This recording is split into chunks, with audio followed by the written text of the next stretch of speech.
First of all, Assalamu alaikum. My name is Jumsha Khan, OMC coordinator, and it's being a pleasure for me to join this platform.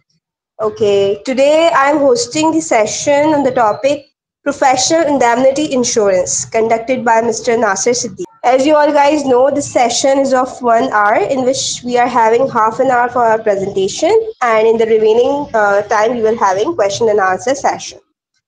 Okay, let's start the session. We are glad to have Mr. Nasir Siddiqui with platform. Now over to you, sir. Assalamu alaikum all. First of all, I will introduce myself. My name is Nasir Sadiq.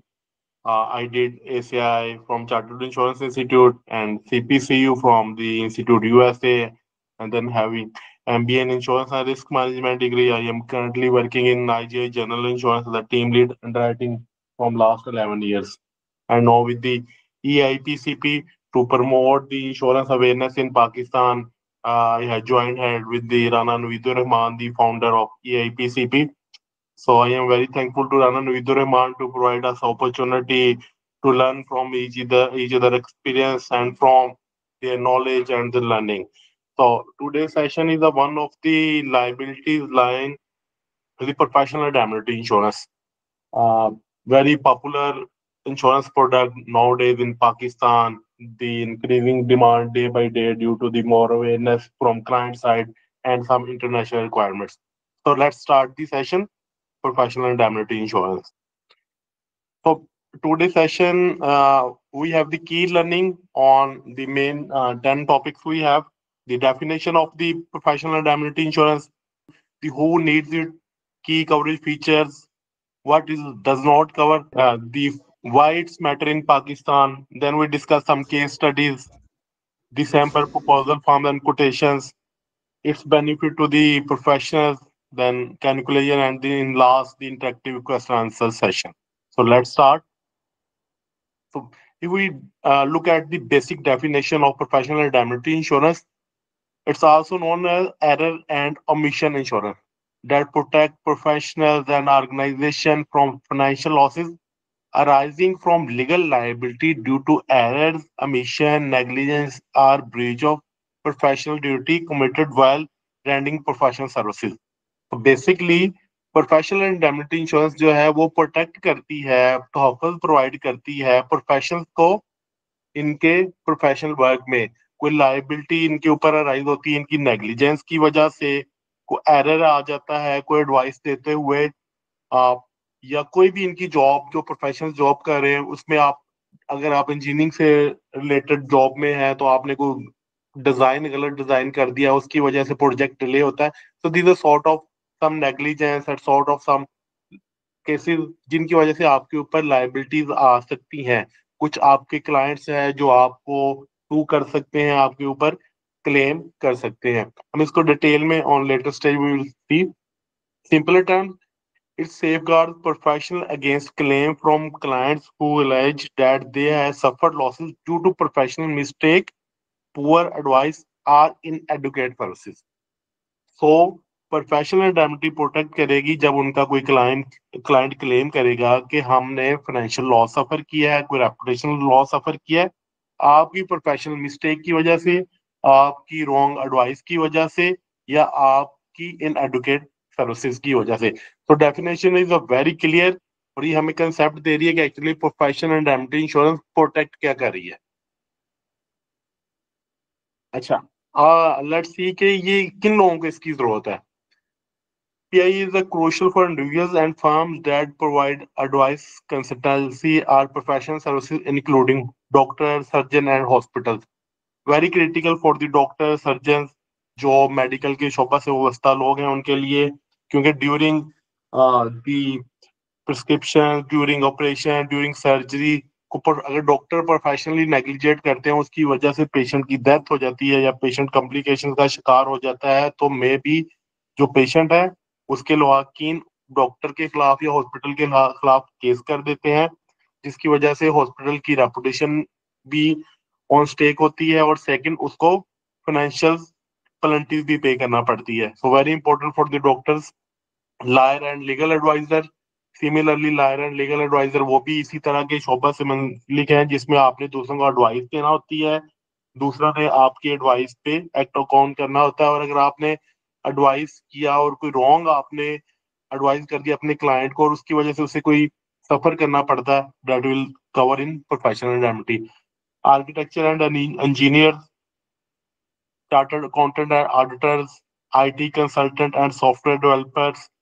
Architecture और engineer, अब architecture आपको एक design बना के देता है, एक for example एक बिजनेस कॉम्प्लेक्स टावर बन रहा है, वो डिजाइन में कोई फॉल्ट है जिसकी वजह से वो बिल्डिंग सेफ नहीं है, या बिल्डिंग को रीबिल्ड करना पड़ जाता है, या सम पोर्शन उसका डिस्ट्रॉय करके आपको एडिशनल एक्सपेंडिचर क्लाइंट को बेयर करना पड़ते हैं, तो he can case on his architectures and engineer. Chartered accountant and auditors, जिनका काम ही कैलकुलेशंस है, अगर इनकी कैलकुलेशंस की वजह से कोई क्लाइंट को सफर करना पड़ जाता है, कोई मिस्टेकनली कोई फिगर्स ऊपर नीचे हो जाती हैं, और if client will suffer any loss, definitely he will sue the chartered firm। IT consultant and software developers, आजकल सबसे ज्यादा इन लोगों को डिमांड होती है प्रोफेशनल इंडैमिनिटी इंश्योरेंस की, क्योंकि इनके नॉर्मली जो कॉन्ट्रैक्ट होते हैं आउटसाइड पाकिस्तान होते हैं, या आउटसाइड पाकिस्तान सर्विसेज प्रोवाइड कर रहे होते हैं, कुछ सॉफ्टवेयर डिजाइन करके लोगों को दे रहे होते हैं, कुछ back office online services provide कर रहे होते हैं। तो इनके तो कॉन्ट्रैक्ट की बेसिक रिक्वायरमेंट्स होती है, you have sufficient prescribe professional indemnity limit, ताकि अगर इनका क्लाइंट सफर करता है तो ये उसको कंपनसेट कर सके। Insurance broker and financial advisor, insurance broker, even Pakistan में किसी ब्रोकर ने अगर अपने आप को एससीसीपी से लाइसेंस करवाना है तो वो पहले प्रोफेशनल इंडैमिनिटी इंश्योरेंस सबमिट करवाता है, ताकि कल को अगर उसका कोई क्लाइंट उसकी एडवाइस की वजह से एडुकेट इंश्योरेंस नहीं ले सका, या उसने अपनी जो रिस्क असेसमेंट करके अपने क्लाइंट को दी है वो उसको प्रॉपरली कंपनसेट नहीं कर सकी, and he will bear some loss that is not covered in the insurance, he can sue his broker। Education consultant and recruiters, education consultant उनको भी जरूरत है, आज जिस तरह आप इंटरनेशनल फर्म्स ऑक्सफोर्ड के साथ एसोसिएटेड हैं, आप उनके बिहाफ पे पेपर्स चेक कर रहे हैं, उनके स्टूडेंट्स को एडवाइस प्रोवाइड कर रहे हैं, तो आपको इस इंश्योरेंस की जरूरत है। इवन जब आप किसी भी इंटरनेशनल एग्रीमेंट में किसी क्लाइंट के साथ जा रहे होते हैं जहां आपने उसको इस तरह की सर्विसेज प्रोवाइड करने होते हैं, उस कॉन्ट्रैक्ट की बेसिक रिक्वायरमेंट होती है you have a sufficient professional indemnity insurance. क्या की कवरेज फीचर क्या है, प्रोफेशनल इंडैमिनिटी इंश्योरेंस बेसिकली क्या प्रोवाइड कर रही होती है? Legal defence cost, expense for hiring lawyers, documentation and court proceeding. से अगर आपने कोई नेग्लिजेंस, आपकी वजह से आपके ऊपर कोई केस आ जाता है, कोई क्लाइंट केस कर देता है, तो जो आपने लॉयर को हायर करना है उसकी फीस और डॉक्यूमेंटेशन और कोर्ट प्रोसीडिंग के चार्जेस हैं, वो भी आपकी प्रोफेशनल इंडैमिनिटी इंश्योरेंस कंपनसेट करती है। Then the most important, compensation and damages, amount payable to claimant as settlement and court awarded charges. अब उस कोर्ट केस के बाद अगर कोर्ट डिसाइड करता है, जी बिल्कुल ये डिसाइड हो जाता है कि ये सर्विसेज कंपनी की नेग्लिजेंस है और he is payable and he is liable, तो वो फिर जो सेटलमेंट कोर्ट अवार्ड करता है, आउट ऑफ कोर्ट जो सेटलमेंट होती है, वो इंश्योर्ड जो है उसको पेएबल उसका है टुवर्ड्स क्लाइंट। तो ये जो कंपनसेशन है ये उसके बिहाफ पे फिर इंश्योरेंस कंपनी कर रही होती है। दैट इज अ की benefit of professional indemnity insurance. ये क्या क्या चीजें कवर हो रही होती हैं? Negligence and error in services, mistake in professional advice, design और treatment, breach of confidentiality or duty, unauthorized disclosure of client information। Even आपके पास क्लाइंट का डेटाबेस है, आप क्लाइंट को ऐसी सर्विसेज प्रोवाइड कर रहे हैं कि आपके पास क्लाइंट का रिकॉर्ड आपके पास स्टोर हो रहा है, और इवन आपके पास रूटीन मैटर में क्लाइंट का रिकॉर्ड है, वो आपसे पब्लिकली डिस्क्लोजर हो जाता है, और उसके बदले में क्लाइंट की कोई रेपुटेशन हार्म होती है या उसको कोई फाइनेंशियल लॉस होता है, वो भी प्रोफेशनल इंडैमिनिटी इंश्योरेंस के एम्बेड में आता है। डिफेमेशन और liable, professional context, when professional statement harms client reputation, कोई ऐसी स्टेटमेंट ड्यूरिंग प्रोफेशनल सर्विसेज आप प्रोवाइड कर दे देते हैं जिससे क्लाइंट की रेपुटेशन या इज्जत पे कोई इफेक्ट होता है, हद की इज्जत आप जिसे कहते हैं। ये दो तरह से होती है, liable and slander. Liable return, कोई न्यूज़पेपर है वो रिटर्न में किसी के बारे में कोई रॉन्ग न्यूज जो है वो पब्लिश कर देता है या अपने ऑनलाइन चैनल पे डाल देता है, तो ये आपके लाइबल में आता है। और सिलेंडर जो है दूसरी टाइप है, उसमें आप जस्ट वर्बल अगर किसी को कुछ बोल देते हैं तो वो, अगर आप किसी की रेपुटेशन को अफेक्ट करती हैं तो that is also covered in professional insurance embed. Loss of document and data, damage or loss to client record under the professional care. कोई क्लाइंट के डाटे को आप लॉस कर देते हो या डैमेज कर देते हो, उसकी वजह से अगर कोई आपके ऊपर क्लेम आता है तो that will also fall under professional indemnity insurance and PI insurance compensate for that cover also. What is does not cover, जो भी इंश्योरेंस पॉलिसी है उसमें कुछ चीजें कवर हो रही होती हैं, कुछ चीजें नहीं कवर हो रही होती हैं। हर पॉलिसी की अपनी इंक्लूजन और एक्सक्लूजन और सम कंडीशंस होती हैं। प्रोफेशनल इंडैमेनिटी इंश्योरेंस में भी कुछ चीजें कवर नहीं हो रही होती। क्या? क्रिमिनल एक्ट, फ्रॉड और डेलिब्रेट रॉन्ग डूइंग। अगर जानबूझ के कोई ऐसा एक्ट होगा जिसकी वजह से उसके क्लाइंट को कोई नुकसान होता है और ये प्रूव हो जाता है कि ये डेलिबरेटली या रॉन्ग डूइंग हुआ है, तो उसको इंश्योरेंस कंपनी कंपनसेट कवर नहीं करेगी। बॉडीली इंजरी या प्रॉपर्टी डैमेज, इसके लिए अलहदा से general liability, commercial general liability की पॉलिसीज अवेलेबल हैं, उसमें कवर हो जाती हैं ये चीजें। Contractual liability beyond professional duty, professional duty से ऊपर अगर आपने कोई लायबिलिटी एज्यूम की है जो आपके एम्बेड में आप नहीं भी लेते तो आपका काम चल जाना था। अगर आपने फॉर एग्जांपल कोई आप एक बिल्डिंग बना के दे रहे हैं या सॉफ्टवेयर बना के दिया आपने अपनी फुल केयर के साथ, लेकिन साथ आप एक स्टेटमेंट दे देते हैं कि ये तो 12 मंथ में इसमें कोई बग या कोई चीज नहीं आएगी, तो आपने उसको सॉफ्टवेयर बना के देना था, आपने कॉन्ट्रेक्चुअली एक और साथ लाइबिलिटी पकड़ ली कि इसको 12 मंथ तक कोई बग नहीं आएगा। इवन आपने फुल प्रोफेशनल ड्यूटी अपनी की, फुल ड्यू केयर के साथ सॉफ्टवेयर बना के दिया, कोई प्रोफेशनल नेग्लिजेंस नहीं थी, लेकिन ये आपने जो एडिशनल स्टेटमेंट दी है उसकी वजह से कोई कॉन्ट्रेक्चुअल लाइबिलिटी आपके ऊपर आई आती है तो वो कवर नहीं होगी। Employment dispute and cyber crimes, ये इसके लिए सेपरेट एम्प्लॉयर लाइबिलिटी और साइबर इंश्योरेंस अवेलेबल है। सम टाइम इंश्योरेंस में कुछ एक्सटेंशन अवेलेबल होती हैं, अगर आप एक्सटेंड करें तो ये चीजें कवर होती हैं, अदरवाइज इनके लिए सेपरेट इंश्योरेंस अवेलेबल है जो एम्प्लॉयमेंट डिस्प्यूट और साइबर क्राइम्स को कवर करती हैं।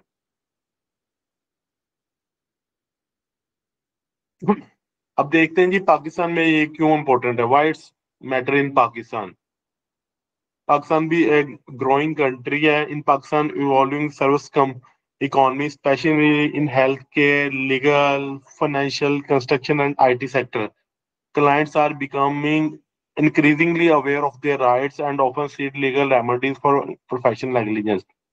पाकिस्तान में भी अब ऐसा है कि लोगों को अवेयरनेस है, क्लाइंट को अवेयरनेस है, लोगों को पता है कि हमने मीडिया ने सोशल चैनल ने लोगों को इतनी अवेयरनेस दी है, उन्हें पता है कि अगर उनके खिलाफ या उनको कोई नुकसान होता है तो उन्होंने उसको किस तरह एक्ट करना है, किस तरह उन्होंने उसके अगेंस्ट कंपनसेशन लेनी है। तो जिस तरह लोगों को अवेयरनेस होती जा रही है और फाइनेंशियल इंस्टीट्यूशन या दूसरे जो कॉर्पोरेट क्लाइंट है that is more aware than individual client. तो पाकिस्तान में अवेयरनेस इसकी बढ़ रही है, क्लाइंट को अवेयरनेस हो रही है, इस वजह से प्रोफेशनल इंश्योरेंस की, इंडेमनिटी इंश्योरेंस की डिमांड बढ़ रही है। सेकंड, जैसे मैंने हाईलाइट किया कि इन इंटरनेशनल कॉन्ट्रैक्ट अब सॉफ्टवेयर डेवलपमेंट कंपनीज बहुत ज्यादा पाकिस्तान में है, आईटी कंसल्टेंट्स काफी हैं, इंजीनियर्स हैं जो even outside Pakistan services provide कर रहे हैं। तो वो जो भी वो सर्विसेज पहले इवन कोई लायर था, वो पाकिस्तान में सर्विसेज प्रोवाइड कर रहा है, अब वो for a special subject even outside Pakistan किसी कंपनी को भी वो लीगल सर्विसेज प्रोवाइड करते हैं, तो देन उनके पास एक प्रोफेशनल इंडेमनिटी इंश्योरेंस होनी चाहिए ताकि अगर उनको किसी केस में उनके ऊपर लाइबिलिटी आती है तो वो उसको कंपनसेट करवा सके। इवन इसके अलावा Pakistan medical and dental council, Pakistan engineering council, institute of chartered accountant Pakistan, ये भी इंश्योर करते हैं कि जो इनके मेंबर्स हैं उनके पास प्रोफेशन अकाउंटेबिलिटी या प्रोफेशनल इंडेमनिटी इंश्योरेंस हो ताकि ये उनको सेफ गार्ड कर सके, उनकी रेपुटेशन को बचा सके और उनके फाइनेंसिस को बचा सके। क्योंकि अगर किसी बॉडी का कोई मेंबर उसकी वजह से कोई मार्केट में किसी को लॉस होता है तो ना सिर्फ वो इंडिविजुअल, उसकी जो है वो प्रोफेशनल साख खराब होती है, वो अपनी इंस्टीट्यूट को जिसको वो रिप्रेजेंट कर रहा होता है उसके ऊपर भी लोग अब फिर फिंगर आउट करते हैं कि ये इनके मेंबर्स की वजह से लोगों को नुकसान हो रहा है। तो इसलिए जो पाकिस्तान में इंस्टीट्यूशन है ये भी इंश्योर करते हैं लोगों के पास फॉर्म, और एससीसीपी भी इंश्योर करता है। जैसे मैंने एग्जांपल दी कि अब कोई ब्रोकर है उसने अगर लाइसेंस अप्लाई करना है, so professional indemnity insurance the mandatory part of his proposal that he submit to SCCP for licence. कुछ केस स्टडीज देख लेते हैं। ये केस बहुत शॉर्ट केस स्टडीज हैं, कोई लेंथी नहीं है, जस्ट ये बताने के लिए कि केस किस तरह डिस्प्यूट्स अराइज होती हैं, किस तरह केस अराइज होते हैं, किस तरह क्लाइंट जो है वो प्रोफेशनल्स के ऊपर केस करते हैं उनकी नेग्लिजेंस के। ये वो केसेस हैं जो हो चुके हैं, उनकी एग्जांपल्स मैंने दी है without nominating any client name और एनी इंश्योरेंस कंपनी नेम। तो first is the medical negligence case. Lahore का ये नेग्लिजेंस केस है जिसमें a private hospital surgeon performed a gall bladder surgery that resulted post surgery complication due to procedural error. Operation के दौरान professional negligence का मुजाहरा हुआ जिसकी वजह से जो पेशेंट है उसको पोस्ट सर्जरी कॉम्प्लिकेशन फेस करना पड़ी। The patient family field lawsuit for medical negligence claiming PKR 15 million in damages. और उस जो लॉकीन थे उस पेशेंट के, उन्हें प्रूव हुआ कि ये डॉक्टर की नेग्लिजेंस की वजह से ये कॉम्प्लिकेशंस हुई हैं। उन्होंने उसके खिलाफ केस किया, एक लॉसूट की, और 50 मिलियन के डैमेजेस जो है वो डिमांड किए। वो कोर्ट केस में गया और जो दी हॉस्पिटल के पास प्रोफेशनल इंडemnity इंश्योरेंस थी जिसने कवर किया फिर उसकी लीगल डिफेंस को और सेटलमेंट कॉस्ट को। After proper legal proceeding the insurance company paid 9 million to the climate including legal expenses. जो क्लाइंट को डैमेजेस पे करने पड़े प्लस जो इंश्योर्ड के एक्सपेंसेस थे to hire the lawyer and court proceeding, जो है 9 मिलियन का क्लेम उन्होंने पे किया। दी फायदा क्या हुआ, दी हॉस्पिटल रिटेन्ड इट्स रेपुटेशन, के हॉस्पिटल ने उसकी रेपुटेशन भी बहा रही क्योंकि उसने अपने क्लाइंट को कंपनसेट किया, अपने पेशेंट को कंपनसेट किया। And the insurer handle the media sensitive case discreetly. और इंश्योरेंस ने जो पैसे पे किए उसकी वजह से उनको फाइनेंशियल लॉस भी नहीं कोई डायरेक्ट उनकी पॉकेट पे पड़ा। जो भी उनके ऊपर क्लेम था उसकी जो भी सेटलमेंट हुई, जो अवार्ड अमाउंट हुई, वो उसने थ्रू हिज इंश्योरेंस कंपनी से पे करवा दिए। लर्निंग क्या है इस केस में कि hospital and doctor in Pakistan in private sector face increasingly litigation. PII is crucial to protect both finances and professional credibility। तो डॉक्टर्स के लिए, हॉस्पिटल्स के लिए प्रोफेशनल इंडemnity बड़ी जरूरी है ताकि वो अपनी रेपुटेशन को और अपने प्रोफेशनल को जो है वो एक अच्छे वे में परफॉर्म कर सकें। वंस अगर एक नाम जो है मार्केट में ब्लैक लिस्ट हो जाता है तो वो हॉस्पिटल की रेपुटेशन को भी डिस्टर्ब करता है। Even any department in any organization, अगर उसका वन टाइम जो है वो ब्लैक लिस्ट होते हैं या नेगेटिव इमेज मार्केट में क्रिएट हो जाता है तो उसको जो है फिर रीबिल्ड करने में बड़ा टाइम लगता है। तो अगर प्रोफेशनल इंडemnity उसको टाइमली कंपनसेट करती है और अपनी वो लाइबिलिटी से डिस्चार्ज हो जाता है तो it will helpful for his the long saving and for financials. तो इन शॉर्ट डॉक्टर और हॉस्पिटल्स के लिए very critical professional indemnity insurance. Next one is the chartered accountancy firm. Karachi में ये सिनेरियो हुआ। Audit firms थी an audit firm issue an incorrect financial statement due to a computational oversight which led the client company to make fraud investment decision and incur losses. The client sued the firm for professional negligence. Audit firm, आपको पता है numbers की game है, वो company के behalf पे audit करती हैं, नंबर्स बनाती हैं। तो उनकी एक नेग्लिजेंस की वजह से जो है उनकी फाइनेंशियल स्टेटमेंट्स इनकरेक्ट हुई और उसी बेसिस पे फिर जो है वो रॉन्ग इन्वेस्टमेंट डिसीजन हुए। उनके ऊपर उनके क्लाइंट ने जो क्लेम किया वो 5 मिलियन PKR का था। और in addition to that 5 million, 1 million के लीगल डिफेंसेस भी पे हुए हैं। तो PI पॉलिसीज ने उसकी ये दोनों साइड से जो डैमेजेस उसको अवार्ड हुए वो पे किए और प्लस जो लीगल डिफेंस कॉस्ट जिसमें कोर्ट केस, लॉयर की फीस, सारी चीजें जो है वो पे करनी भी। Apart from that the insurance also provided risk management support to review the firm internal audit protocol. इसके अलावा इंश्योरेंस ने उन्हें रिस्क मैनेजमेंट सपोर्ट भी प्रोवाइड की ताकि वो अपने इंटरनल ऑडिट प्रोटोकॉल को दोबारा रिव्यू कर सकें, उनमें जो गैप्स हैं उनको आइडेंटिफाई कर सकें। Key learning for accounting professionals: one misstatement or omission can cause significant client loss, and litigation costs often exceed profit from the engagement itself. तो उनके लिए इंपॉर्टेंट है, क्योंकि वन लिटिगेशन जो उनके एनुअल प्रॉफिट है उनसे भी ज्यादा हो सकती है। तो they should have a maintain adequate with a good limits of professional indemnity insurance, ताकि अगर कोई उनके पास ऐसा डिस्प्यूट या केस आता है तो उसको इजीली हैंडल कर सके।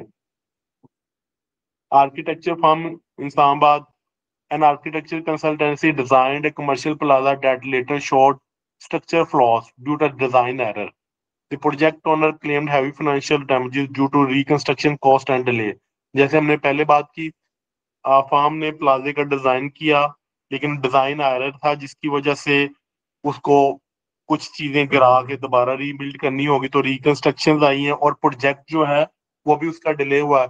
मे बी उसने टाइम पे प्रोजेक्ट डिलीवर करके उसके कोई रेवेन्यूज, अब उसका कमर्शियल प्लाजा था, उसके रेंट स्टार्ट होने थे, उसको लॉस ऑफ अर्निंग हुई है, प्लस उसके एडिशनल कॉस्ट आई है just for that design error. Even CR की बेसिक जो पॉलिसी है उसमें भी डिजाइन एरर को एक्सक्लूड किया होता है। हाँ, अब थोड़ी सी लेग टू और लेग थ्री की कुछ कवरेजेस हैं तो हम सेपरेट किसी CR ER के सेशन में देखेंगे, वो कुछ हद तक प्रोटेक्शन प्रोवाइड करती हैं। लेकिन जो डिजाइन एरर की वजह से जो लॉस आया, जो रिकंस्ट्रक्शन कॉस्ट पड़ी, वो उसने आर्किटेक्चर को सू किया कि आपकी एरर था आपके एंड पे, तो ये आप मुझे पे करें। The professional indemnity policy responded to the error in design and settled 12 million out of court settlement. So out of court settlement हुई इस केस में, जिसमें उसने वो जो प्रिंसिपल था, प्रोजेक्ट ओनर था, उसको 12 मिलियन पे किया। कोई डिफेंस कॉस्ट इन्वॉल्व नहीं थी क्योंकि आउट ऑफ कोर्ट सेटलमेंट थी। It also paid for technical expert hired for the firm for defence. Firm ने जो टेक्निकल एक्सपर्ट हायर किए उसको भी उन्होंने जो चार्जेस पे किए वो भी इंश्योरेंस कंपनी ने पे किए। लर्निंग क्या है जी? Construction and design professional are exposed to costly liabilities. One design flaw can translate into millions into damage claim. So design flaw, बड़ा एक शॉपिंग सेंटर बन रहा है, उसके डिजाइन में फॉल्ट आता है तो डेफिनेटली उसका प्रोजेक्ट डिले होगा। रिकंस्ट्रक्शन कॉस्ट उसको पे करना पड़ेगी, जो है प्रिंसिपल को पड़ेगी, लेकिन जो उसके फ्यूचर रेवेन्यू था इन केस ऑफ रेंट्स, वो उसको जो सफर करना पड़ा, so both this will make a multi million amount. So ये दोनों फिर जो है वो आर्किटेक्चर फर्म्स को बेयर करना पड़ती है। दैट्स व्हाई उनके पास ये ना इंश्योरेंस मस्ट होनी चाहिए। IT consultancy Lahore, a software firm failed to deliver a customized ERP system as per agreed specification, causing operation disruption to the client factory. Software firm ने एक ERP सिस्टम बना के देना था, वो उन्होंने जो डिलीवर किया वो अकॉर्डिंग टू क्लाइंट स्पेसिफिकेशन नहीं था, जिसकी वजह से क्लाइंट के ऑपरेशन जो है वो डिस्टर्ब हुए। तो उन्होंने फिर उसकी कंसल्टेंसी फर्म को क्लेम किया। इस क्लेम की सूरत में the insured covered client claim for financial loss and compensation PKR 7 million including legal expenses. The firm reputation remained intact due to insurer-led mediation. और उस फर्म को इंश्योरर ने आगे हैंडल किया। इंश्योरर ने उसका केस जो है वो जो विक्टिम पार्टी थी उसके साथ डिस्कस किया, और रेपुटेशन उस फर्म की भी इस केस में भी बहाल रही, क्योंकि उन्होंने एक रॉन्ग, अब ऐसी अगर मार्केट में खबर निकल आई ये कंपनी है ITC ABC कंसल्टेंसी है, इसने रॉन्ग एडवाइस की, ये तो काम ठीक नहीं करती, तो इनकी वजह से हमें इतना लॉस बेयर करना पड़ा, तो डेफिनेटली कोई फ्यूचर में उसके पास नहीं जाएगा। तो इस चीज को इंश्योर जब उन्होंने किया थ्रू PI इंश्योरेंस, कि जो लॉस क्लाइंट को हुआ था उसने जब उसको अमाउंट पे कर दी, तो वो क्लाइंट डेफिनेटली हैप्पी होगा, यार मुझे मेरा जो है नुकसान हुआ है मुझे रिकवर हो गया। तो डेफिनेटली वो फिर उस फर्म के अगेंस्ट ना तो मीडिया में कुछ रॉन्ग पब्लिश करेगा, ना उसके किसी न्यूज़पेपर में किसी भी चैनल पे वो उस फर्म के अगेंस्ट जो है कोई बात नहीं करेगा, क्योंकि उसका जो पिन पॉइंट था वो उसको उन्होंने कंपनसेट कर दिया होता है। Learning with digital transformation growing in Pakistan, IT consultants face increasingly professional risk, especially when clients depend on timely error-free solution. So IT consultancy, अच्छा ये जो IT consultancy है, ये आउटसाइड पाकिस्तान बहुत सारी आजकल कंसल्टेंसी भी प्रोवाइड कर रही हैं, सॉफ्टवेयर भी बना के दे रही होती हैं। जो लोग हमारे साथ इंश्योरेंस कंपनी में काम कर रहे हैं उन्हें पता होगा कि उनके पास ये प्रोफेशनल इंडेमनिटी की रिक्वेस्ट आती है with higher limits, with 2 million euro, 2 million US pound. वो इसीलिए आ रही होती है कि वो जब किसी फॉरेन कंपनीज के साथ डील कर रही होती हैं तो उनकी फर्स्ट रिक्वायरमेंट ही होती है कि उनके पास प्रोफेशनल इंडेमनिटी इंश्योरेंस हो। इवन अगर उनके पास प्रोफेशनल इंडेमनिटी इंश्योरेंस नहीं है तो फिर वो उन फर्म्स को के साथ काम नहीं करती। इसलिए ये फर्म जो ना भाग भाग के इंश्योरेंस कंपनी के पास आ रही होती हैं for getting professional indemnity insurance. Otherwise in Pakistan आपको पता है कि अभी इतना लोगों के पास कंसेप्ट नहीं है, लोग कहते हैं अच्छा देख लेंगे, बात की बात है। लेकिन ये कंसेप्ट आहिस्ता आहिस्ता चेंज होता जा रहा है due to international requirement, international contracts and even some local requirements. हाँ, ये एक IT consultant data loss Singapore का केस है 2019 का। An IT service provider accidentally deleted a client database during its system migration project. Some companies provide करती हैं ऐसी services कि आप किसी क्लाइंट का जो डाटा है वो अपने पास स्टोर करते हैं। कंपनीज अपने पास इन हाउस जो है वो सर्वर रूम मेंटेन नहीं करती, वो आउटसोर्स की होती हैं चीजें, क्योंकि बल्क में रिकॉर्ड होता है वो जाके क्लाइंट के सिस्टम में जाके सेव होता है। तो उस कंपनी से जो है वो मिस्टेकनली डाटा किसी क्लाइंट का डिलीट हो गया। The client sued for loss of data and business interruptions seeking USD 500,000 in damages. तो $5 लाख का उसने क्लेम जो है वो उस कंपनी को किया। अगर $5 लाख को आप PKR में मल्टीप्लाई करें तो एक अच्छी खासी PKR में अमाउंट बनती है। The professional indemnity policy covered legal defence and settlement including intentional acts. Lesson क्या है जी, in the digital era cyber literacy risk have become integral part to PI coverage. अब जो है डे बाय डे साइबर, जैसे PI की demand काफी बढ़ रही है, इसी तरह साइबर की डिमांड भी काफी इंक्रीज हो रही है। क्योंकि ये भी जब आप इंटरनेशनल फर्म्स के साथ जाके कोई डील करते हैं तो वो professional indemnity insurance, cyber insurance, वो सारी उनकी की रिक्वायरमेंट्स होती हैं। समटाइम कुछ कंपनी छोटी एक्सटेंशन जो है वो साइबर की आपको प्रोवाइड कर देती है प्रोफेशनल इंडेमनिटी में। तो इन केस स्टडी से हमने क्या देखा कि डिफरेंट फर्म्स थी, डिफरेंट उनका जॉब एरिया था, डिफरेंट सर्विसेज प्रोवाइड कर रहे थे, लेकिन ना किसी तरह उनके ऊपर जो है वो इंश्योर्ड एंड पे उनके एरर एंड मिशन की वजह से, उनकी नेग्लिजेंस की वजह से या रॉन्गफुल एडवाइस की वजह से क्लाइंट को सफर करना पड़ा। तो अगर वो सफर करना पड़ा, उन्होंने अपने जो एडवाइजर था उसको सू किया और अच्छे खासे उनको इंश्योरेंस कंपनी ने कंपनसेट किया। अब आप ये सोचें कि in the absence of PI coverage insured को खुद से कितना लॉस होना था, उसने सारा कुछ अपनी जेब से पे करना था। तो मे बी वो इतने पैसे हो जाते कि वो फाइनेंशियली इंसॉल्वेंट हो जाता या आउट ऑफ बिजनेस को जाना पड़ जाता। Architecture design error UAE 2021 and architecture firm design miscalculation led to major structural issue during construction of a commercial tower।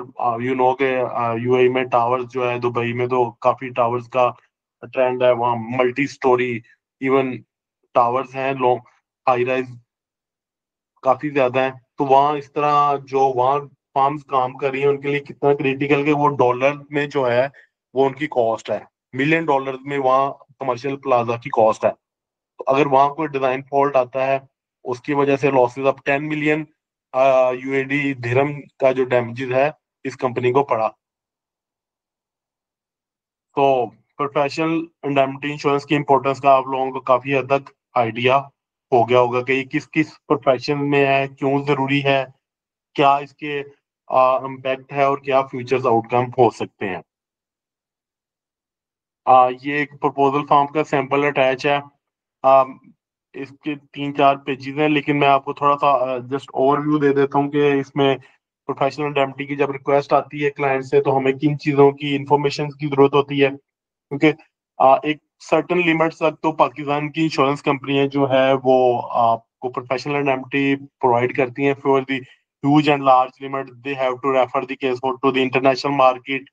तो इंटरनेशनल मार्केट को कंप्लीट इंफॉर्मेशन चाहिए होती है इंश्योर्ड के बिजनेस की, कि इंश्योर्ड कौन है, उसका बिजनेस क्या है, क्या वो सर्विसेज प्रोवाइड करता है, उसकी सर्विसेज की नेचर क्या है, कितना उसके पास स्टाफ है, क्वालिफिकेशन क्या है, ऑडिट के प्रोसीजर्स क्या है और उसकी अर्निंग्स क्या है। फिर वो अर्निंग में बाइफरकेशन पूछता है, यूरोपियन यूनियन में उसकी क्या अर्निंग है, यूएस कनाडा। बहुत सारी पॉलिसीज यूएस कनाडा एक्सपोजर को एक्सक्लूड करती है, क्योंकि यूएस कनाडा में जो है लाइबिलिटी के केसेस की फ्रिक्वेंसी बहुत ज्यादा है और सिवियरिटी भी बहुत ज्यादा है। तो बहुत सारे इंश्योरेंस रिलेक्टेंट होते हैं यूएस कनाडा में पीआई इंश्योरेंस को प्रोवाइड करने में। अगर अगर करते हैं तो देन आपकी टर्म्स भी ज्यादा होती हैं, उस एरिया के लिए डिडक्टेबल्स भी जो है वो ज्यादा होते हैं। तो आपके रेस्ट ऑफ द वर्ल्ड में आपकी क्या फीसिस है, तो इन शॉर्ट कि आपकी एनुअल फीसिस क्या है, उससे ही इंश्योरेंस कंपनी को एक्सपोजर का आइडिया हो जाता है कि इस कंपनी का क्या एक्सपोजर है, जिसके अगेंस्ट जो है हमने प्रोफेशनल इंडेमनिटी इंश्योरेंस प्रोवाइड करनी है। देन प्रोटोकॉल्स क्या है, ऑडिट की क्या टाइमलाइंस हैं, कितने अरसे बाद ऑडिट होता है, ऑपरेशनली ऑडिट होता है या कुछ एरियाज ऑडिट होते हैं, इंटरनल कंट्रोल क्या है, प्रीवियस कवरेजेस क्या है इस इंश्योरेंस कंपनी के पास, इंश्योर्ड के पास इन्होंने पहले इंश्योरेंस ली थी तो क्या उसकी लिमिट्स वगैरह क्या थी, लॉस हिस्ट्री वेरी क्रिटिकल कि लास्ट 3 इयर्स में या 4 इयर्स में कितने लॉसेस आए हैं।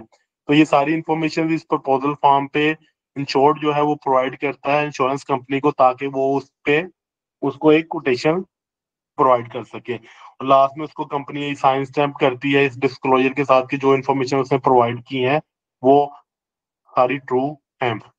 ये एक सैंपल कोटेशन लगी है प्रोफेशनल इंडेमनिटी इंश्योरेंस की ऑन द बेसिस ऑफ जो उसने ये प्रोवाइड की है इंफॉर्मेशन। इसमें भी देखें स्कोप ऑफ द वर्ड लिखा हुआ है क्या है जी, कवर क्या है, प्रोफेशनल इंडेमनिटी कवर है। ये एक इंटरनेशनल बड़ी लिमिट जब हमारे पास आएंगी तो हमारे जो इंश्योर्ड है पाकिस्तान मार्केट वो डेफिनेटली इंटरनेशनल मार्केट को रेफर करते हैं। लिमिट ऑफ इंडेमनिटी क्या है, डिडक्टेबल आपको नजर आ रहा है 10,000 यूरो का डिडक्टेबल। ट्रिगर क्या है, क्लेम मेड। तो हमें सारों को पता होगा ये क्लेम मेड क्या होता है, कि वो इसमें क्लेम कवर होंगे जो ड्यूरिंग दी पॉलिसी पीरियड आपको इंटीमेट होंगे। जो प्रोफेशनल इंडेमनिटी पॉलिसी ये क्लेमेड बेसिस पे होती है, अकनस बेसिस पे नहीं होती। क्लेमेड बेसिस पे जो क्लेम चाहे वो 10 साल पुराना अकर उसका ओरिजिन था लेकिन इंटीमेट अब हुआ है, अब बना है, तो वो क्लेमेड बेसिस पे इस साल कवर होगा।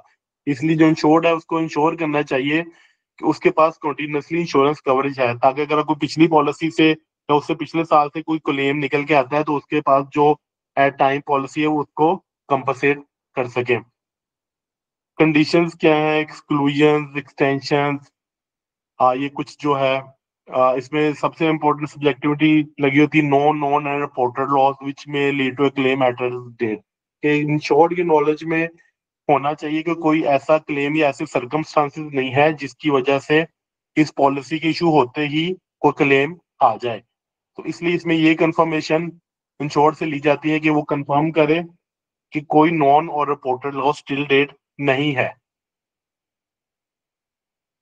बेनिफिट्स क्या है इसके,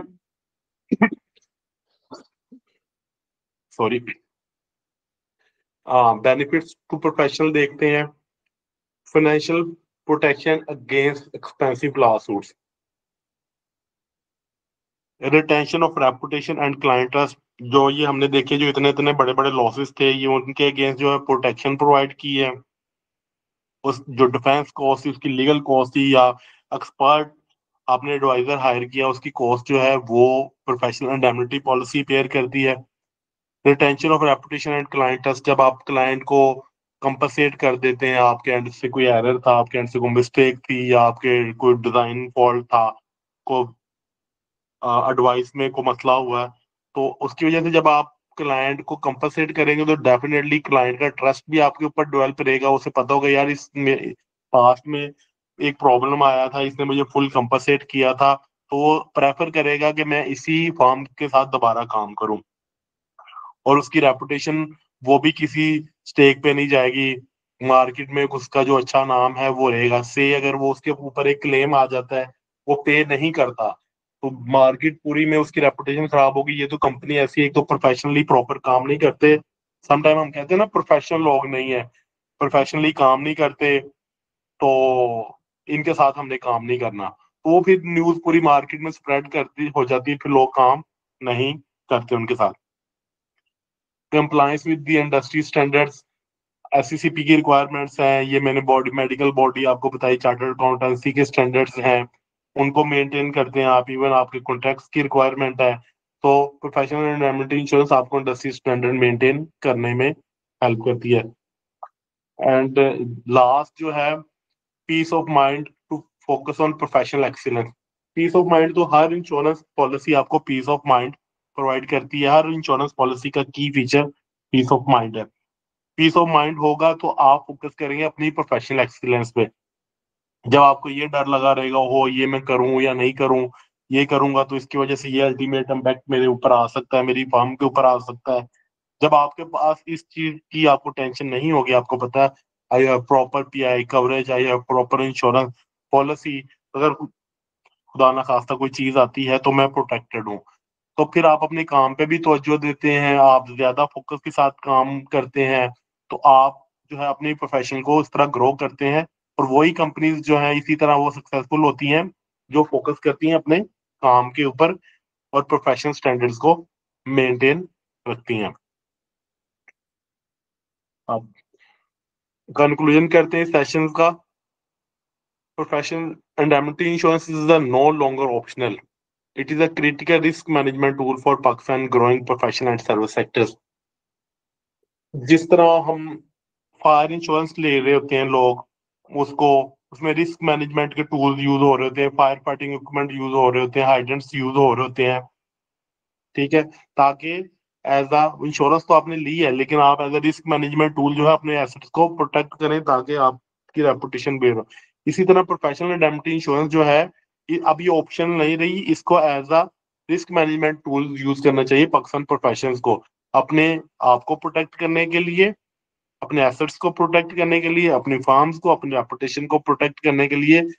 दे should have proper professional indemnity insurance. वो लोग जो सर्विसेज के शोबा से मुंसलिक हैं, आईटी के शोबा से, जो किसी को डॉक्टर है, लॉयर्स हैं, तो उनको इसको ऑप्शनल नहीं लेना चाहिए। अब उनको इसको अपने रिस्क मैनेजमेंट के टूल के तौर पे as a mandatory professional indemnity insurance purchase करना चाहिए। Whatever you are, doctor, consultant, architecture, one client can severely impact your finances and reputation। हमने वो अभी यही देखा ना, जितने केस स्टडीज थी, कि एक क्लेम जो है वो आपके फाइनेंसेस को भी डिस्टर्ब कर देगा, आपकी रेपुटेशन को भी डिस्टर्ब करेगा। बट प्रोफेशनल इंडेमनिटी इंश्योरेंस जो है आपको प्रोटेक्ट करेगी, ये डैमेजेस से, ये लीगल लायबिलिटी जो आपके ऊपर अराइज होगी, इन सारी चीजों से आपको प्रोटेक्ट करेगी। तो I hope you get a deep knowledge, a deep understanding of this session, the basic information that I have given to you people. So over to you, Rimsha, for the questions answer session. Thank you very much. Okay, thank you so much, Mr. Nasir. Session is very, very informative. Okay, if anybody have questions, you can ask by raising your hand. So everyone got the opportunity. जी अस्सलाम वालेकुम। जी वालेकुम सलाम। नासिर साहब खैरियत से हैं? आप हैदर अर्ज कर रहा हूँ ईस्ट वेस्ट इंश्योरेंस। जी अदर कैसे हैं आप, ठीक है? सर आप ठीक हैं सर, खैरियत हैं? अल्हम्दुलिल्लाह, ऑल गुड ऑल गुड। अच्छा कैसा सर, रहा एक जी जी सेशन, very excellent session sir. Sir इसमें एक क्वेश्चन ये था कि ये जब कोई ऐसा क्लेम रेज होता है तो उसमें इसके आम यानी क्लेम्स की तरह इस पे भी सर्वेयर डिप्यूट होता है या जस्ट कंपनीज आपस में सेटल कर रही होती हैं, लाइक आपका क्लाइंट और कंपनी? नहीं नहीं, डेफिनेटली इंश्योरेंस कंपनी कोई चीज भी अपने बिहाफ पे नहीं करती, हर चीज के लिए सर्वेयर अपॉइंट होता है। क्योंकि इंश्योरेंस कंपनी अगर करेगी तो इंश्योरेंस कंपनी की अटेंशन में भी थोड़ी सी पॉजिटिव तो होंगी, मे भी वो फेयर डिसीजन ना हो सके। तो हमेशा इसलिए ये रिक्वायरमेंट है पाकिस्तान में कि कोई भी क्लेम इंश्योरेंस कंपनी ने हैंडल करना, वो थ्रू एससीसीपी लाइसेंस्ड जो है सर्वेयर, वो ही उसको हैंडल करेगा। तो कोई भी जो है बड़ा क्लेम जो है वो आपका सर्वेयर जो है वही एससीसीपी लाइसेंस। अब ये देखिए मोस्ट टेक्निकल प्रोडक्ट है, इसमें आपने चेक करना है, उसकी बैलेंस शीट चेक करनी है, उसका स्कोप ऑफ वर्क चेक करना है, उसको नेग्लिजेंस को आइडेंटिफाई करना है। ये जो कि इंश्योरेंस कंपनी के पास स्पेशलाइज्ड पीपल नहीं होते इस चीज को हैंडल करने के लिए। और इवन मार्केट में भी कुछ सर्वेयर्स होते हैं जो इस चीज को, इस तरह के क्लेम्स को हैंडल कर रहे होते हैं। तो आपके सवाल का जवाब ये है कि ये इंश्योरेंस कंपनी आती है, लेकिन इंश्योरेंस कंपनी बैक एंड पे अपने सर्वेयर ही उसका रिप्रेजेंटेटिव होता है, वही इंश्योरेंस कंपनी के बिहाफ पे जो है उस केस को डील करता है। और डेफिनेटली इंश्योरेंस कंपनी डायरेक्शन उसकी तरफ हो रही होती हैं, वो केस की फाइंडिंग्स प्रोवाइड करता है इंश्योरेंस कंपनी को, उसको सजेस्ट करती हैं कि इस तरह इस केस को क्लोज करो। इंश्योरेंस कंपनी की हमेशा ट्राई यही होती है कि आउट ऑफ कोर्ट सेटलमेंट हो जाए, ताकि क्योंकि जो लीगल डिफेंस कॉस्ट बेयर करनी पड़ती है वो भी काफी ज्यादा होती है, और मे भी जो कोर्ट अवार्ड करेगा वो डैमेजेस जो हैं वो काफी लंबे हों। और सेकंड, पाकिस्तान में आपको पता थोड़ा सा लीगल सिस्टम में थोड़ा डिलेज आते हैं, थोड़ा टाइम लगता है केस सेटलमेंट में। तो इन शॉर्ट बात ये है कि ये सर्वेयर्स ही हैंडल करते हैं इसको। Thank you very much sir, बहुत शुक्रिया। जी, अस्सलाम वालेकुम नासिर साहब। वालेकुम। Nasir Saab, thank you very much for this valuable, informative session. I really appreciate this your effort. अच्छा, मेरा एक छोटा सा क्वेश्चन सा था जो भी आपने बताया था रिगार्डिंग द क्लेमेंट एंड अक्रेंसी, इसको थोड़ा सा जरा एलैबोरेट कर दें सर, क्योंकि मैं थोड़ा सा इसमें कंफ्यूजन हो रहा है कि जो आपने बताया था कि जी इसमें अक्रेंसीज एंड क्लेमेंट को जो है हम किस तरीके से वो करेंगे, जरा प्लीज अच्छा, आप बात कर रहे हैं क्लेमेड बेसिस की, अकरेंस बेस्ड पॉलिसी की आप जी बात बिल्कुल कर रहे हैं? बिल्कुल अच्छा, सर, बिल्कुल सर। देखिए, जो लाइबिलिटीज की पॉलिसी होती है इसमें दो ट्रिगर पॉइंट है। फर्स्ट इज क्लेमेड और अकरेंस बेसिस। अकरेंस बेसिस देखें, एक पॉलिसी जो है 2020 में फॉर एग्जांपल एक इंसिडेंट या एक सॉफ्टवेयर डेवलप हुआ, ठीक है, या जी जी एक बिल्कुल। डिजाइन, एक कंपनी ने डिजाइन बना के एक इंजीनियर ने दिया 2020 में। अब वो कंस्ट्रक्शन कॉस्ट स्टार्ट हुई, कंस्ट्रक्शन 1 साल चली, 1.5 साल चली, दूसरे साल जाके पता चला कि ये तो मसला आ गया है इस डिजाइन की वजह से। ठीक है। तो ठीक है, अब पता चले उस साल जो 2022 में जो उसका इंश्योरर है उसकी पॉलिसी जो है वो, अगर तो अकरेंस बेसिस पे पॉलिसी होगी तो जो 2020 का इंश्योरर है वो आएगा उसको कंपनसेट करने के लिए, जो कि मे बी 1 साल 20,000 में इंश्योरर कोई और था, 21 में कोई और है, 22 में कोई और है। अकरेंस ठीक बेसिस है। है तो जिस इंश्योरेंस कंपनी ने वो पॉलिसी इशू की थी, चाहे वो पॉलिसी खत्म हो चुकी है, वो पॉलिसी क्लेम पे करेगी। ठीक हो गया, मतलब क्लेम सर मेड इसके में अंदर। क्लेम जी जी। मेड में ये है कि चाहे वो क्लेम 2022 से के इम्पैक्ट की वजह से आया, 21 से आया, 20 से आया, जिस वजह से भी आया, वो उसी पॉलिसी पीरियड में वो क्लेम आया, वो पॉलिसी जो है वो पे करेगी। अगर ये अक्रस बेसिस पे ये पॉलिसी होती और एक क्लेम 2 साल पहले के किसी एक्ट की वजह से आया तो ये पॉलिसी उसको कवर नहीं करेगी, वो जाएगा 2020 की पॉलिसी में। और मे भी उस पॉलिसी वाला इंश्योरर उसके साथ आपका कोई प्रॉब्लम हो या उस वो आपको कभी भी उस लेवल से ट्रीट नहीं करेगा। तो बेसिकली जो मैं आपको समझाना चाह रहा हूँ, अक्रस बेसिस में जब वो वाकया अकर हुआ उस टाइम पे जो इंश्योरर था वो पे करेगा क्लेम को। क्लेम मेड में उस जब का मर्जी वाकया है, जब का मर्जी इंसिडेंट है जिसकी वजह से, जैसे वो कहते हैं ना प्रोक्सीमेट काज, इस साल की मर्जी है, जो आपका करंट इंश्योरर होगा वो क्लेम पे करेगा। तो सर वो अपने पर लायबिलिटी क्यों लेगा इसकी? लाइबिलिटी इंश्योरेंस कंपनी ने एक प्रोटेक्शन प्रोवाइड की है, इंश्योरेंस कंपनी ने एक पैसे लिए हैं, उसने देखे एक स्टेटमेंट उससे ली है, subject to no known and reported loss till date, कि ओके ऐसा ओके। कोई नॉलेज या ऐसी कोई चीज जो है, अब इससे उसने इसीलिए ली है ताकि पता हो कि यार इस पॉलिसी पे कोई ऐसा क्लेम नहीं है। अच्छा, लाइबिलिटी क्यों ली है? फॉर एग्जाम्पल वो अक्रंस बेसिस, अब इस पे ये हुआ कि ये पॉलिसी 1 साल आई, इस साल अगर कोई लॉस नहीं आया तो पॉलिसी क्लियर है। अच्छा, अब पता चले वो इंश्योरर नहीं है, 3 साल बाद उसके ऊपर क्लेम आ जाता है कि भाई आप उस साल में इंश्योरर थे, आगे क्लेम दे। तो इसमें इंश्योरेंस कंपनी की लाइबिलिटी 1 साल तक रहती है बस। अक्रंस बिल्कुल। बेसिस पे आपकी लाइबिलिटी 3 साल बाद, चाहे आप उसके करंट इंश्योरर नहीं भी हैं, फिर भी आप लायबल रहेंगे। तो इंश्योरेंस कंपनी अपने इस रिस्क को 1 साल के पीरियड में कवर करके निकल जाती है। ओके। तो सर जब हम क्लाइंट्स को गाइड की तरफ जब हम क्लाइंट्स को गाइड कर रहे होंगे, जब हम at the time of pitching अगर हम अपने क्लाइंट को कह रहे होंगे, तो वहां पर क्या ये tool as a attractive tool काम करेगा, एज अ यूएसपी काम करेगा सर, जो आप अभी देखिए, बता रहे हैं? बिल्कुल आप कर सकेंगे जी। हमारी जो पॉलिसी है वो क्लेम मेड बेसिस पे है, चाहे आपका कोई 2 साल पहले की आपने एडवाइस दी है उसकी वजह से कोई लॉस आता हम वो भी कवर करेंगे। ऐसा नहीं होगा कि मैंने 2025 में आपको पॉलिसी प्रोवाइड की तो मैं कल को आपको ये नहीं कहूंगा कि यार ये तो आपकी 2024 की एडवाइस थी, यार 2024 में आपने ये डिजाइन बना के दिया था तो मैं इसको कवर नहीं करूंगा, क्योंकि ये क्लेम अब आपकी इस 2025 में आया तो मैं लायबल हूँ, चाहे ये 2024 का आपका एक्ट था या 23 का आपका एक्ट था। तो डेफिनेटली आप ये उसको बिल्कुल बता सकते हैं, लेकिन अगर आप इसको अक्रंस बेसिस पे पॉलिसी करेंगे तो क्लेम आएगा तो आप इनकार कर देंगे, आप कहेंगे नहीं जी ये तो 2022 वाला इंश्योरेंस पे करेगा। लेकिन सर जब मैं इस तो तरह नहीं। की कोई चीज एक नासिर साहब, जब ये चीज हम गाइड करते हैं अपने क्लाइंट को, तो वहां पर तो ऑब्वियस सी बात है, उसमें आपकी कंपनी की एक्नॉलेजमेंट बहुत इंपॉर्टेंट होती है, ठीक है।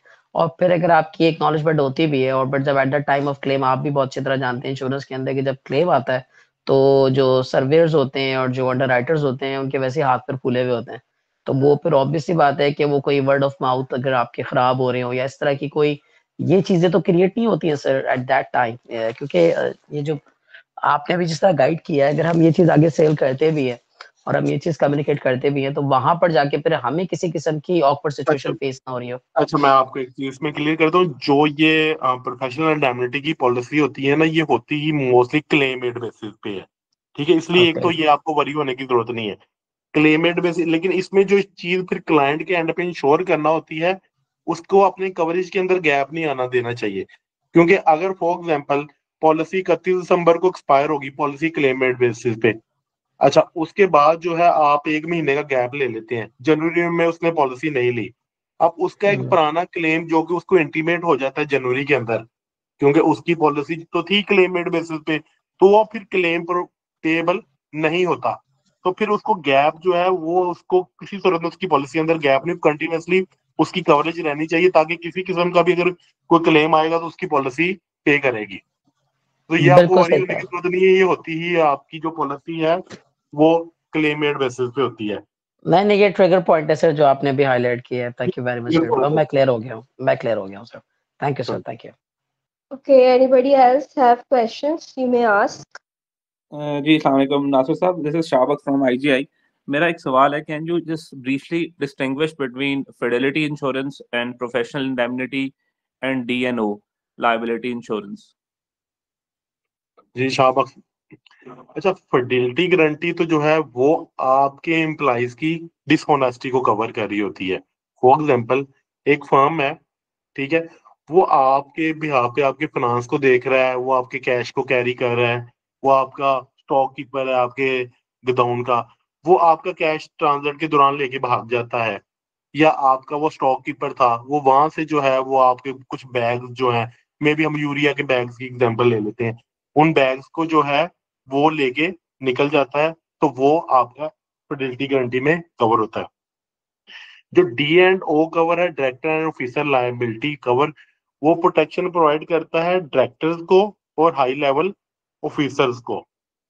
आपका कोई डायरेक्टर है, उसके ऊपर डायरेक्टर की नेग्लिजेंस की वजह से या डायरेक्टर की किसी एडवाइस की वजह से आपकी कंपनी को लॉस होता है, तो वो डी एंड ओ कवर करती है, वो प्रोफेशनल इंडेमनिटी नहीं कवर करती।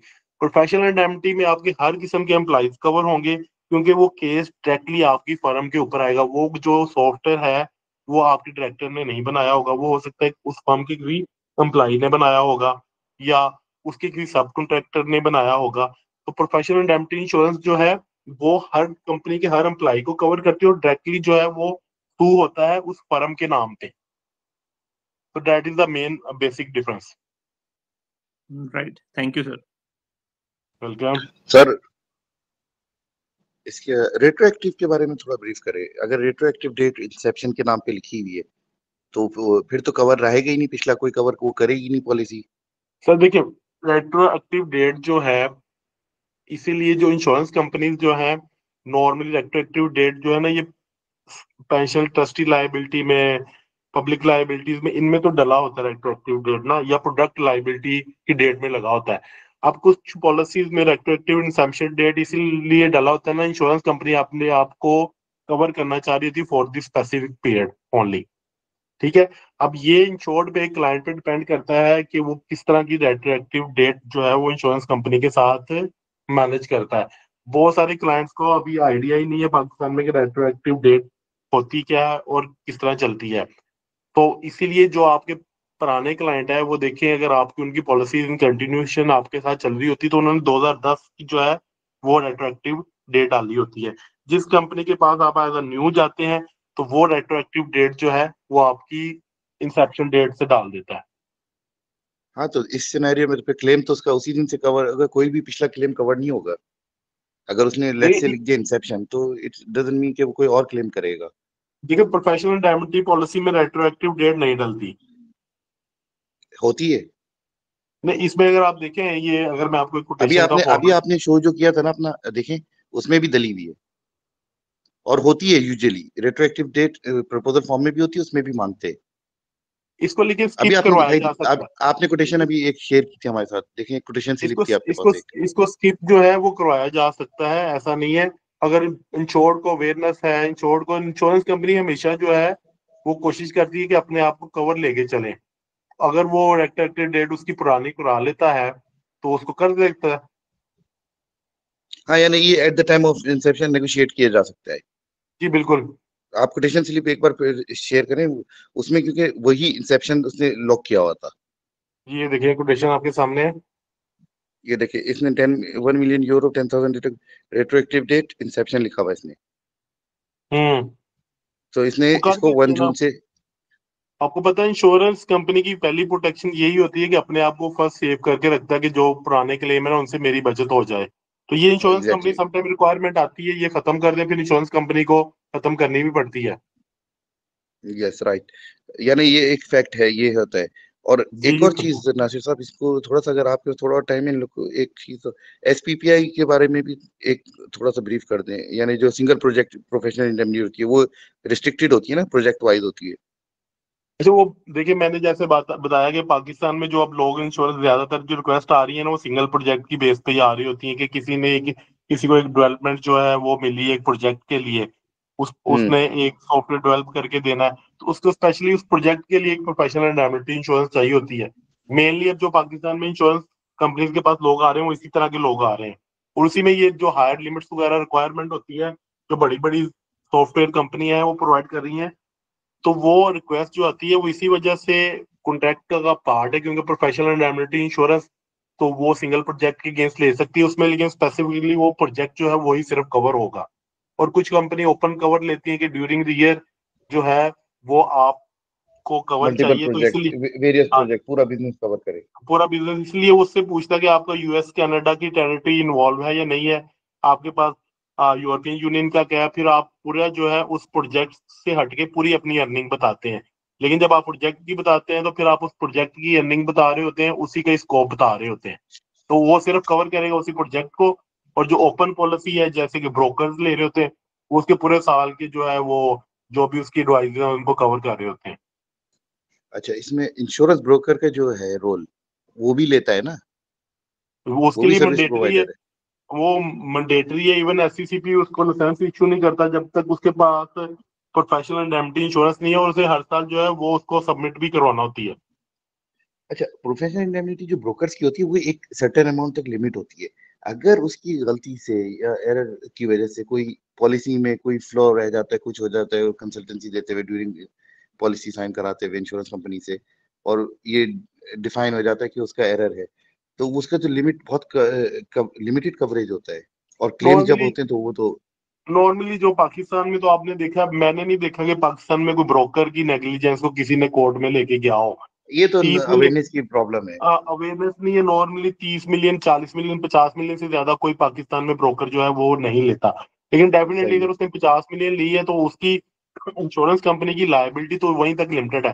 फिर उसका रिजल्ट आपको पता है कि अगर कोई बड़ा कोर्ट केस आएगा, अभी तक तो नहीं आया, कोई आएगा तो 50 मिलियन तक इंश्योरेंस कंपनी लायबल है, रिमेनिंग जो है उसके नेट पे है, वो फिर उसने अपने पर्सनल एसेट से उसको पे करना है। या जो भी है, जो हाँ, भी सेटलमेंट है वो फिर डिस्प्यूट में रहेगा। प्रॉब्लम इंश्योरेंस कंपनी के पास तो जो लिमिट है उसने उस लिमिट से बियॉन्ड तो नहीं जाना। एग्जैक्टली, जो सम इंश्योर डिक्लेयर्ड है। जी बिल्कुल, जो सामने छोड़, इवन उसको भी प्रोटेक्ट करने के लिए इंश्योरेंस कंपनी ने पर इवन लिमिट भी लगाई होती है, ताकि वो अपने टोटल एक्सपोजर को एक सिंगल लिमिट के साथ लिमिटेड कर सके। अगर 50 मिलियन की पॉलिसी है तो इंश्योरेंस कंपनी पाकिस्तान, क्योंकि हमारे यहाँ बहुत सारी फॉर्मेलिटी के तौर पे प्रोफेशनल इंडेमनिटी इंश्योरेंस को सबमिट करवाया जाता है, तो उसे ये अटेंशन होती है कि मेरा प्रीमियम कम से कम हो, फिर वो सिंगल अकरेंस को 5 मिलियन, 2 मिलियन या 10 मिलियन पे रिस्ट्रिक्ट कर देते हैं, इंश्योरेंस कंपनी को भी पता चल जाता है कि मेरा एक्सपोजर जो है इस हिसाब से थोड़ा सा मिनिमाइज हो गया है और वो रिक्वायरमेंट भी पूरी हो जाती है। हाँ, वो तो जिस कॉन्ट्रेक्चुअल ऑब्लिगेशन की वजह से उनको लेना पड़ रही है। जी बिल्कुल। Thank you so much. Okay, any further questions left? This is Badruddin Fari. I have one question. जी You जी। may. सर मेरा क्वेश्चन ये है, जिस तरह आपने बताया कि ये मेडिकल माल प्रैक्टिस जो सी है, सर इसकी तो ज्यादा सी कवरेज है मेडिकल माल प्रैक्टिस लाइबिलिटी, सऊदी अरेबिया में तो बिल्कुल कॉमन है, तो ये इसमें भी कवर होगी इसके अंदर? बिल्कुल जी, वो मेडिकल माल प्रैक्टिस की इंश्योरेंस भी अवेलेबल है, लेकिन प्रोफेशनल इंडेमिनिटी के एम्बर्ट में भी आ रही है। अगर कोई इंडिविजुअल डॉक्टर लेना चाह रहा है तो वो इसको ले सकता है। वो भी sort of medical malpractice भी sort of professional indemnity insurance ही है। वो ऐसा नहीं है, वो ये कि वो स्पेसिफिकली जो है वो सिर्फ डिजाइन की गई है डॉक्टर्स के लिए, सर्जन के लिए, नर्स या हेल्थ केयर इंस्टीट्यूशन के लिए। जो प्रोफेशनल इंडेमिनिटी इंश्योरेंस है, इसमें आपकी IT सर्विसेज भी आ जाती हैं, इसमें आपके इंजीनियर्स, आर्किटेक्टर, कंसल्टेंसी फर्म्स भी आ जाती हैं। तो वो आप कह सकते हैं मेडिकल माल प्रैक्टिस जो है वो part of the professional indemnity insurance है, but specifically design for doctor, nurses और हॉस्पिटल्स है। जी बिल्कुल ठीक है, अगला थैंक यू, शुक्रिया। Thank you. Okay, I think there are no further questions left. Thank you so much, Mr. Nasir Siddiqui, for giving us the time from your schedule. And I must say the session found to me is very informative and valuable. Okay, let's end up the session. We will come back to you in next week with a new topic. Thank you very much. Thank you, EIPC team, for arranging the session and for time. Thank you very much. Welcome, sir.